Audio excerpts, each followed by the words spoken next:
Hi, this is Dr. Kim Traeger, and I just have a word with you women. What are you putting on your faces every day? Is it helping you? Is it really addressing skin blemishes and wrinkles and moisturizing your skin? Or is it also at the same time giving you toxins and overburdening your liver? Because everything we put on our skin, within 30 minutes it's in our bloodstream, which means that some of that even makes it to our brain.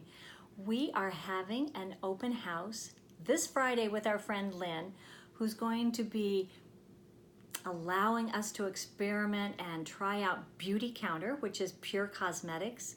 So we will not be putting toxins in our skin, and we'll also have pure therapeutic grade essential oils, Doterra there.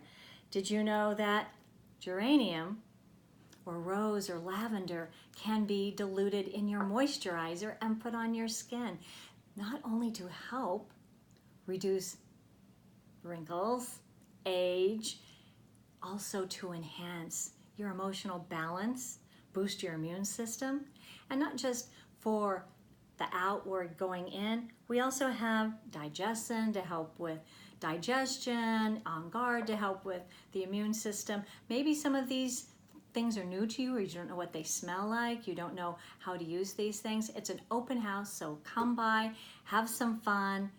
We're gonna have a great time. Please join us.